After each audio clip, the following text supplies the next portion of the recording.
Non, la parole de Dieu nous a déjà éclairés. L'éclairage que nous avons est suffisant. Nous avons les témoignages des Écritures. Nous avons la conscience spirituelle de son retour, les témoignages du Saint-Esprit, même les témoignages des anges. Donc, nous avons une foi et une ferme assurance. Nous avons la pleine conviction intérieure. Donc, nous savons qu'il revient et tout œil le verra. La conscience du retour du Seigneur, c'est le résultat de ce que nous pouvons dire la sensibilité spirituelle. C'est ça le témoignage de l'Esprit à notre esprit. Et nous devons être très sensibles au témoignage intérieur du Saint-Esprit.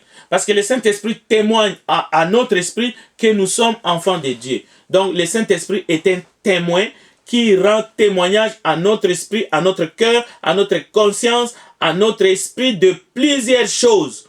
D'abord, que nous sommes enfants de Dieu, que nous lui sommes agréables, que nous serons enlevés. Enoch, avant son enlèvement, la Bible dit, Enoch avait reçu le témoignage qu'il était agréable à Dieu. Est-ce que le Saint-Esprit rend témoignage à notre esprit que nous sommes agréables à Dieu? Le Saint-Esprit témoigne aussi à notre conscience lorsque nous sommes dans le bon ou dans le mauvais chemin. Si notre conscience est bonne ou mauvaise, Romains chapitre 9, verset 1, le Saint-Esprit nous le témoigne. Alors ne faisons pas les sourds d'oreilles.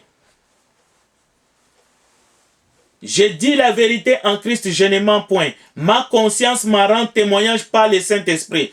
Le Saint-Esprit est dans l'Église le témoin actif du retour du Seigneur.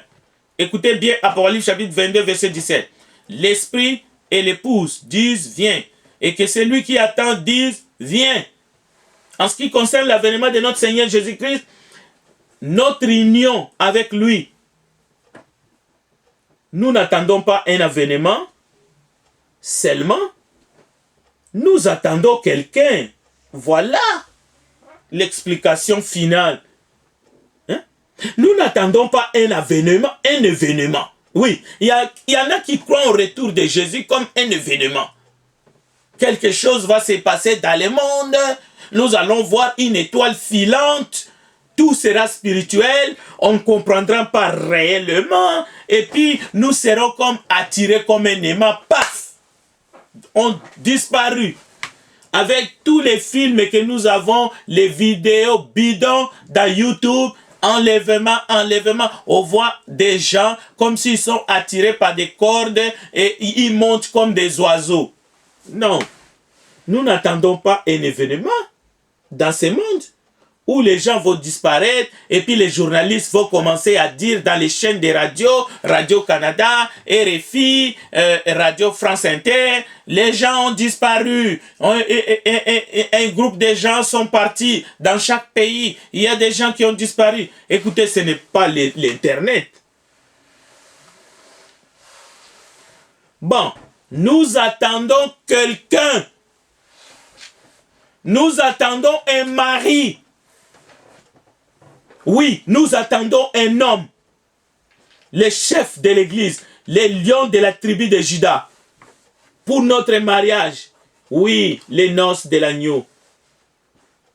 Donc, en ce qui concerne l'avènement de notre Seigneur Jésus-Christ, pour notre réunion, pour notre union, nous attendons quelqu'un, le Seigneur Jésus-Christ. Il reviendra en personne. Il apparaîtra à ceux qui l'attendent pour leur salut. Je vous donne un texte biblique. Et j'aimerais que nous fortifions dans notre foi, dans notre homme intérieur avec ce message. Hébreux chapitre 9, le verset 28. Écoutons la parole de Dieu. Hébreux chapitre 9, le verset 28.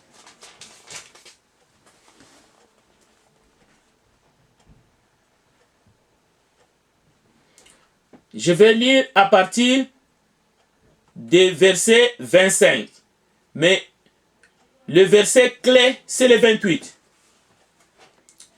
Et ce n'est pas pour s'offrir lui-même plusieurs fois qu'il y est entré comme les souverains sacrificateurs entrent chaque année dans les sanctuaires, mais pour offrir un autre sang que le sien. Nous ne sommes plus dans l'ancienne alliance. Oui. Aaron, les Lévites, l'ancienne alliance est caduque. Verset 25. 26. Autrement, il aurait fallu qu'il ait souffert plusieurs fois depuis la création du monde. Mais maintenant, à la fin des siècles, il a paru une seule fois pour effacer le péché par son sacrifice. Et le verset 27. Et comme il est réservé aux hommes de mourir une seule fois, l'incarnation est du diable. Et comme il est réservé aux hommes de mourir une seule fois, après quoi vient le jugement. Si vous croyez à l'incarnation, que vous allez mourir, après vous allez renaître un canard, ou bien vous allez renaître un chien, pour essayer de vivre encore, et après si on vous mange, parce qu'il y a des pays où on mange les chiens, après vous allez renaître encore, peut-être comme, je ne sais pas moi, un arbre, vous vous trompez. Alors, le verset 27 de la parole de Dieu contredit la doctrine de l'incarnation qui est une doctrine fausse. Et comme il est réservé aux hommes de mourir une seule fois, après quoi vient le jugement, le verset 28, de même Christ qui s'est offert une seule fois pour porter les péchés de beaucoup d'hommes, apparaîtra sans péché une seconde fois à ceux qui l'entendent pour leur salut.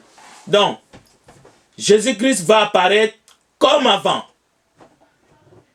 Jésus-Christ revient exactement comme avant, à une différence, sans péché. Et le péché qu'il a porté, il l'a porté pour payer le prix de notre rédemption, et il a déjà été crucifié, il a vaincu la mort, il est ressuscité. Maintenant, il revient sans péché. C'est tout.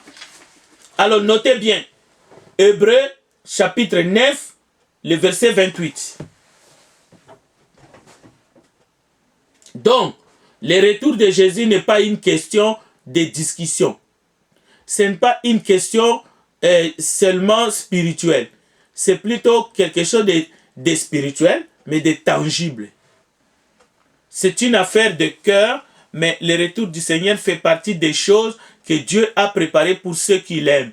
C'est dont le cœur est attaché à lui. 1 Corinthiens chapitre 2, verset 9.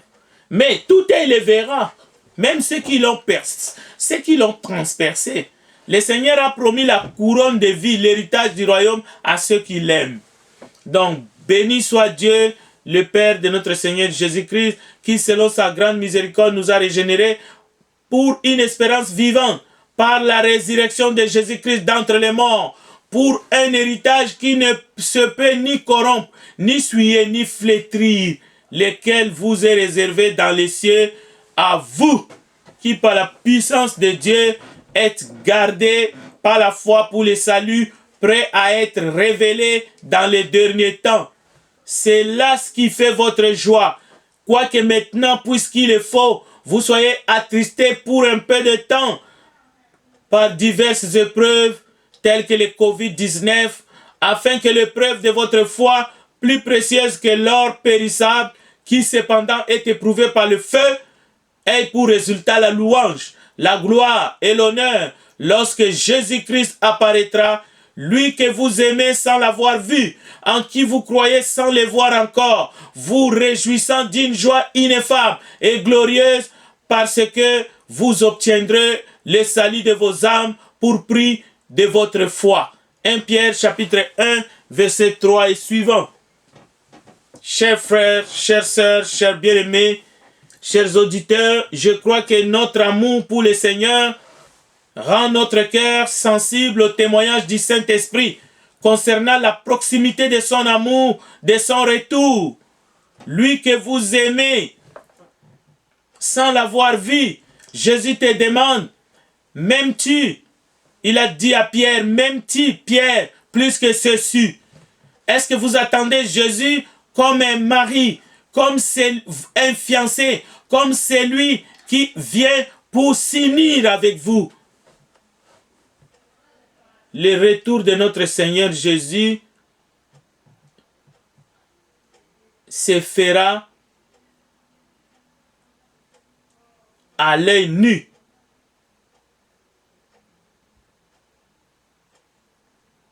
Les ciels et la terre passeront, mais mes paroles ne passeront pas. Oui, Jésus revient. Pourquoi? Quand? Comment? Où? Voilà autant de questions que nous pouvons nous poser et auxquelles la parole de Dieu, à l'aide des Écritures, répond. Je crois que nous avons entendu assez que le Seigneur revient comme il est monté pour ceux qui l'entendent. Mais pour les autres, ça sera la fin. Parce qu'il revient pour rendre à chacun selon tout ce qu'il aura fait étant dans son corps. La résurrection, c'est la résurrection du corps. Et Jésus revient. C'est Jésus qui revient. Il n'est pas seulement un homme pour faire allusion s'il reviendra avec un corps, mais il est aussi Dieu. En d'autres termes, il faut composer avec sa double nature. Nous ferons face avec un homme qui a vécu sur cette terre et sans péché. Et c'est lui qui jugera le monde avec justice. Parce qu'il nous connaît et il connaît mieux. Il est le Fils de Dieu. Il est le Fils de l'homme. Que Dieu bénisse sa parole. Prions ensemble. Grand Dieu des cieux, nous te bénissons. Merci parce que tu es bon, tu es vivant. Merci pour ta parole qui est la vérité. Merci de nous ouvrir encore l'entendement. Merci de nous donner encore cette nourriture qui est vraiment la nourriture pour nos âmes. Glorifie ton nom. Bénis tous ceux qui vont suivre ces enseignements, même en différé. Et bénis ton peuple, le membre de l'Église du Christ de Montréal. Bénis nos amis et connaissances, tous ceux avec qui nous étudions cette parole. Aide-le à prendre la bonne décision d'être avec toi pour l'éternité. Nous te le demandons, Père, au nom de Jésus-Christ. Amen.